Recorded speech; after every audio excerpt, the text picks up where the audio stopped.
Redeemer started 20 years ago. We're actually literally celebrating our 20th anniversary this year. And Redeemer started because there was a ministry in the city that had a number of people who were becoming Christians. And there were a lot of churches in the city, but they typically were these neighborhood churches in diaspora communities. Our goal is that Redeemer isn't its own thing, but that you say, Redeemer Rights, love New York. If your goal is to plant and make a great church, you may get it. But if your goal and vision in starting a church is to have a church help a city be a great city, you will almost definitely come away and have a church that's doing what it's supposed to do.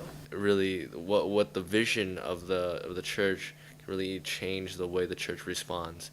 And the church saw the importance of making not only Redeemer's church better, but really making the city of New York better. The different traditions of Christianity in the U.S. have come at it at different angles. So sometimes when people say faith and work, they mean evangelism, period.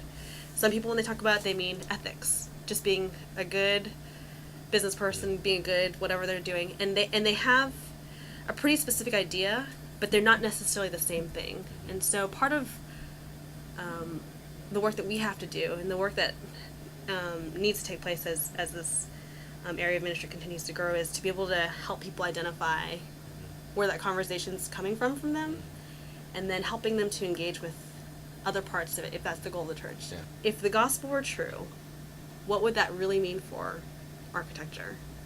If the gospel were true, what does that mean for finance? But if the gospel is transforming everything, what does that mean for the world of finance? What is finance actually about? And how does that fit in to our understanding of the city and of culture and of its service to the people who use that financial system?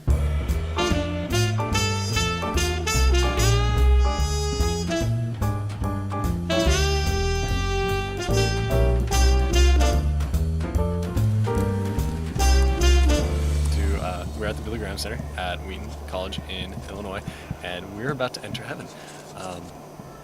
It can only be seen, not explained. This is the tomb right now. This is basically a presentation of the gospel. So we've just seen a scene of the crucifixion, just a painting. We've seen a cross. We sort of walk through this black hallway as the tomb.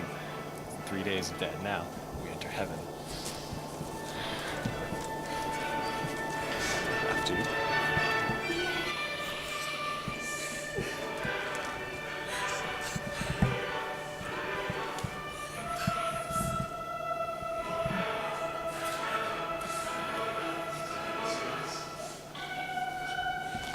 Just a little blasphemous. Just a little.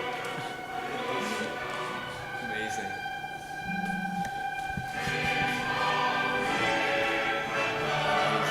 A little piece of heaven today. You gotta taste it. Come here. It's like endless. So you can just jump into it. It's like just smell it. You can smell it. There's this church that caters specifically to the homeless, the downtrodden, the addicted, the broken on the most extreme levels. And they basically a congregation built up of either former or currently struggling drug addicts, homeless people, alcoholics, gangbangers, the like. And it's sad to see just how sin doesn't discriminate.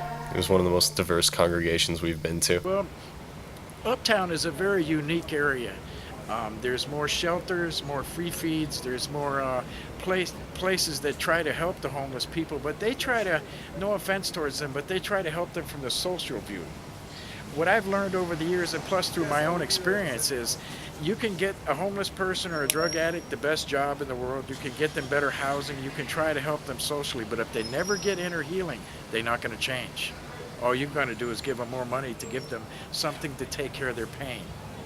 They need the Holy Spirit. They need to meet Jesus. It's a wonderful thing. It's hard to explain the joy that I find in finding God, you know. And even though in my struggle to continue life, I know God and I want to keep getting closer to Him. And any time that I think I'm not getting ready to get to Him, I have my ministers there, and they're right there with me. You come in this world without nothing, you go back out the same way. Think about what God has created, what Jesus done. Look at His pain on the cross. What more He could do.